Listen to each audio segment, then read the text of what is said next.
Hello football lovers, berjumpa lagi dan lagi dengan Kakak Spasi. Kali ini Kakak sudah menyiapkan berita-berita terupdate seputar dunia sepak bola untuk kalian semua. Selamat menyaksikan.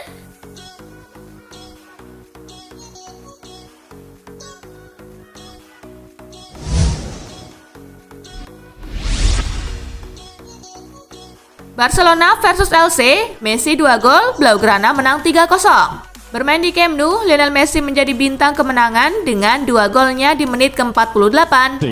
Messi to the inside, the heel flick by Braithwaite. Padilla gets it. Dan menit ke-69. Takes it himself, drops it for Messi who tiptoes through. Ia juga memprakarsai gol ketiga yang dicetak Jordi Alba di menit ke-73.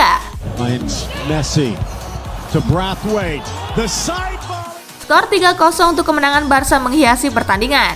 Dengan hasil ini, Barcelona kembali naik ke peringkat ketiga klasemen sementara La Liga dengan 50 poin. Sedangkan bagi LC, kekalahan ini membuat mereka makin terbenam di zona degradasi, tepatnya di urutan ke-19 dengan 21 poin.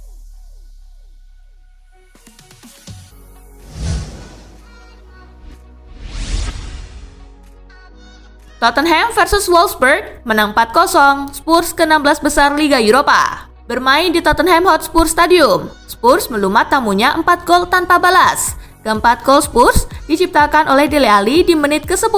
Il s'applique pour Dele Alli, oui, reprise acrobatique et le but. Carlos Vinicius di menit ke-50. Le centre de Dele Alli, oui, elle est belle pour Vinicius, la tête. Et oui, c'est splendide. Gareth Bale di menit ke-73. Dele Alli, oui, belle ouverture pour Gareth Bale. Oh là là. Dan gol kedua Vinicius di menit ke-80. Autre jeune de 21 ans du centre de formation. Et bien voilà.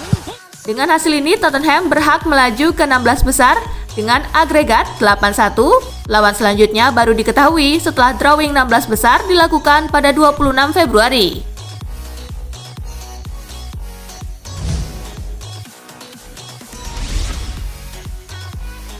Atlanta versus Madrid. Ferland Mendy menangkan El Real 1-0. Leg pertama babak 16 besar Liga Champions antara Atlanta versus Madrid tersaji di Stadion Atleti Azzurri de Italia. Tim tuan rumah bermain dengan 10 pemain sejak menit ke-17 akibat kartu merah Remo Freuler. Unggul jumlah pemain, Madrid tampil dominan dengan penguasaan bola mencapai 69%. Madrid baru bisa menjebol gawang Atlanta di babak kedua. Gol Ferland Mendy di menit ke-86 menjadi satu-satunya gol yang tercipta. В первом тайме и удар 1-0. 1-0. El Real pun menang 1-0 dan memiliki modal bagus di leg kedua nanti.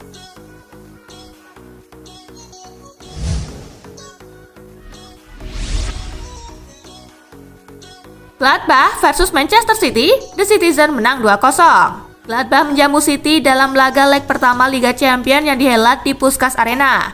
Gol-gol kemenangan si Biru Langit terlahir di masing-masing babak berkat sundulan Bernardo Silva di menit ke-29.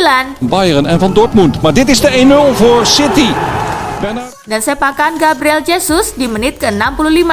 Cancelo terugleggen en daar is die tweede goal. Dengan hasil ini langkah The Citizen lolos ke perempat final semakin ringan. City cuma perlu minimal hasil seri atau kalah dengan selisih 1 gol saat gantian menjamu Gladbach di Stadion Etihad pada 16 Maret nanti.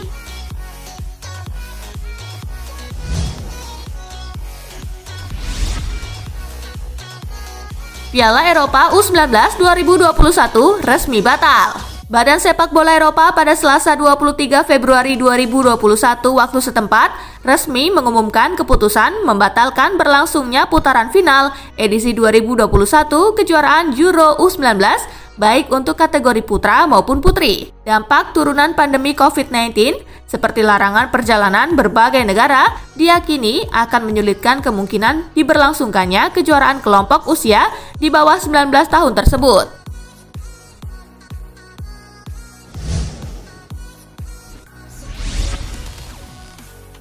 Kabar baik bagi Arsenal, Thomas Partey sudah hampir pulih. Setelah 1 bulan berlalu, Arsenal akhirnya mendapatkan kabar gembira terkait kondisi Thomas Partey. Gelandang asal Ghana tersebut diyakini bisa ikut serta dalam laga leg kedua babak 32 besar Liga Eropa melawan Benfica.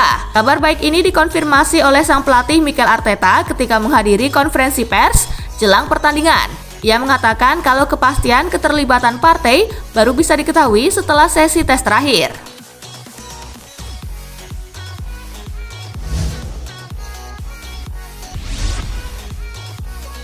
Kekalahan dari Chelsea tak redupkan asa Atletico. Atletico Madrid ditundukkan Chelsea dalam leg pertama 16 besar Liga Champion.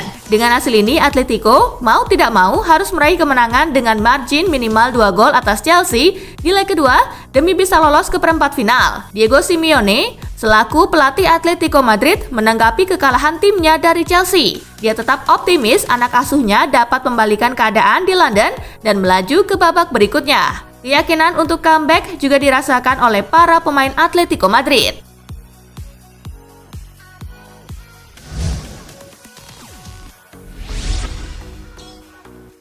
Kabar gembira bagi Juventus, Arthur segera comeback. Pihak Juventus saat ini tengah harap-harap cemas dengan cedera yang dialami Arthur.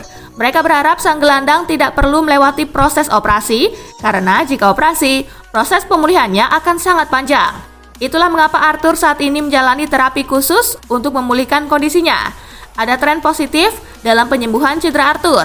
Sang gelandang dilaporkan berangsur-angsur mulai sembuh, sehingga Arthur diyakini bisa pulih lebih cepat daripada perkiraan awal. Sang gelandang mengupayakan bisa pulih sepenuhnya saat pertandingan leg kedua kontra FC Porto digelar di awal Maret nanti.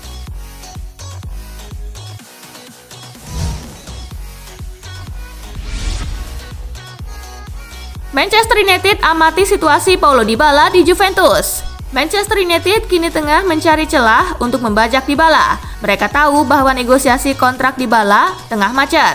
Mereka juga tahu bahwa akar masalahnya adalah keengganan Juventus untuk memenuhi tuntutan gaji yang diminta sang striker. Jadi manajemen MU diberitakan siap memberikan tawaran menarik untuk sang striker agar ia mau pindah ke Old Trafford. MU juga harus siap keluar uang banyak untuk merekrut sang striker. Juventus kabarnya meminta bayaran sekitar 100 juta euro untuk pemain berjuluk La Joya tersebut.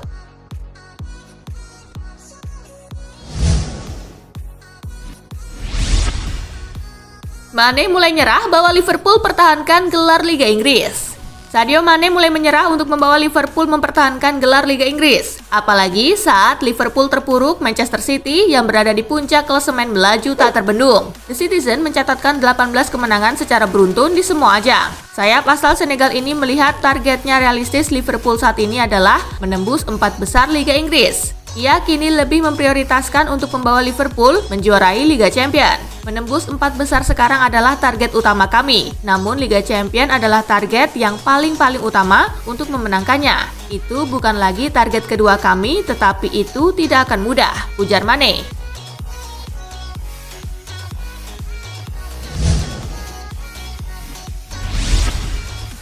Tammy Abraham ogah perpanjang kontrak di Chelsea. Tammy Abraham berpeluang meninggalkan Chelsea. Striker 23 tahun tersebut dikabarkan ogah memperpanjang kontraknya. Sempat menjadi pilihan utama di bawah arahan Frank Lampard yang memang mengorbitkannya. Ini Abraham mulai tersisih bersama Thomas Tuchel. Situasi itu kabarnya tak membuat Abraham betah. Menurut laporan The Athletic, striker Inggris itu tak berniat memperpanjang kontraknya di Chelsea. Kontrak Tammy Abraham di Chelsea sedianya masih sampai 2023. Namun situasi yang sulit membuatnya siap meninggalkan Stamford Bridge. Selain itu, ada rumor Chelsea siap mendatangkan pemain lain. Striker Borussia Dortmund, Erling Braut Haaland, kabarnya juga diminati si biru.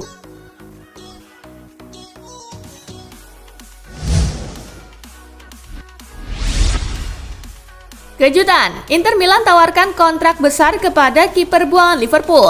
Kabar mengejutkan datang dari Inter Milan, di mana mereka berniat mendatangkan kiper buangan Liverpool dengan kontrak besar. Menurut laporan dari Sport Bill, Inter Milan sedang mencari pengganti jangka panjang dari kiper Samir Handanovic yang sudah uzur. Sosok penggantinya pun sudah diidentifikasi, yaitu kiper RB Leipzig saat ini, Peter Gulaksi. Inter dikabarkan menawarkan gaji hingga 10 juta euro setiap tahunnya, tak termasuk pajak. Proposal tersebut bahkan melebihi penawaran yang dilakukan Borussia Dortmund kepada Gulaksi.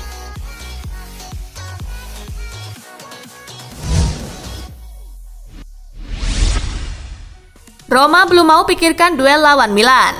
Pelatih AS Roma, Paulo Fonseca, belum ingin memikirkan duel kontra AC Milan akhir pekan ini. I Lupi fokus terlebih dahulu melawan Braga di Liga Eropa Jumat 26 Februari. Peluang Roma untuk melaju ke 16 besar terbilang sangat terbuka lebar. Pasalnya, mereka saat ini unggul agregat 2-0 atas wakil Portugal tersebut berkat kemenangan di leg pertama. Roma hanya perlu tak kalah lebih dari 2 gol dari Braga untuk ke 16 besar. Dalam situasi yang lebih diuntungkan ini, Fonseca tetap merasa duel menghadapi Braga bakal sulit.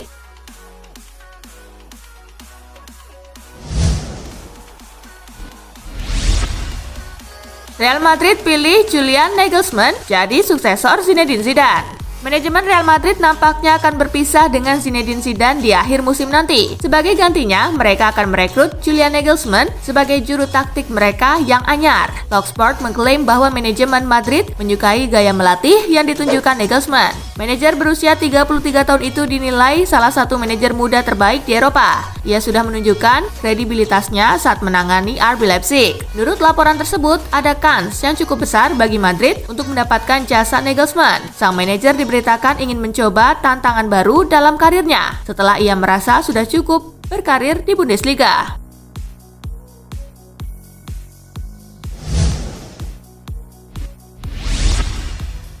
Manchester United seriusi transfer Jules Koundé. Rumor ketertarikan Manchester United terhadap Jules Koundé nampaknya bukan sekedar rumor semata. Setan Merah dilaporkan sudah mulai bergerak untuk mendapatkan bek Sevilla tersebut. Pakar sepak bola Inggris, Andy Mitten, mengklaim bahwa Setan Merah dilaporkan mengirimkan pemandu bakat mereka ke Spanyol. Pemandu bakat itu dilaporkan terus mengamati aksi sang bek secara intensif. Sejauh ini, hasil pengamatannya menunjukkan tanda-tanda yang positif bagi MU untuk merekrut sang bek. Kabarnya MU harus keluar uang sekitar 80 juta euro untuk mengamankan pemain timnas Prancis tersebut. Hal ini dikarenakan sang bek masih memiliki kontrak yang panjang di Sevilla. Sementara Sevilla juga berat untuk melepaskan sang bek.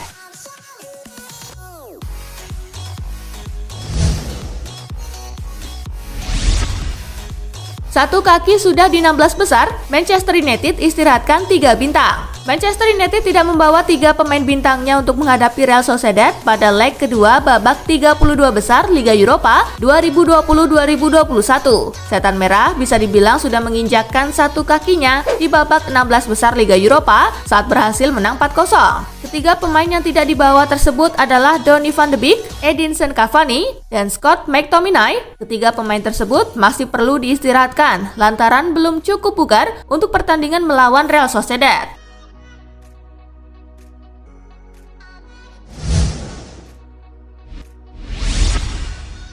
Arsenal versus Benfica, sebuah final buat The Gunners. Dengan peluang lolos ke Liga Champions dari Liga Inggris sulit, Arsenal bertekad menjaga peluang via Liga Eropa. Tetapi Benfica memberikan tantangan sulit. Manajer Arsenal Mikel Arteta menyebut partai kontra Benfica setara final karena mempertaruhkan kans ke Liga Champions. Sementara secara matematika memungkinkan, Anda harus mencoba dengan sangat keras. Dengan Liga Eropa, itu memberikan Anda jalur lain. Kami perlu menjaga peluang di kedua kompetisi, ungkapnya dikutip BBC. Inilah yang sungguh kami butuhkan. Benfica itu lawan yang sangat sulit. Ini tim Liga Champions dengan manajer yang sangat berpengalaman. Tetapi buat kami besok adalah final, tambah Mikel Arteta.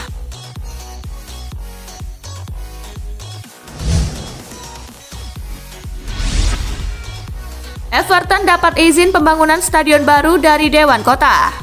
Everton mendapatkan izin membangun stadion baru berkapasitas 53.000 penonton senilai 500 juta pound sterling. Pembangunan stadion baru digadang-gadang sebagai salah satu upaya untuk bersaing serius dengan 6 tim raksasa Liga Inggris. Goodison Park, yang saat ini masih menjadi markas klub, telah digunakan sejak 1892. Namun, stadion itu hanya memiliki kapasitas kurang dari 40.000 penonton dengan fasilitas-fasilitas yang terhitung kuno. Everton berharap stadion baru mereka di Sungai River akan mendongkrak pendapatan untuk jangka panjang. Rencana itu telah disetujui oleh Dewan Kota Liverpool, namun masih harus menunggu lampu hijau dari pemerintah nasional.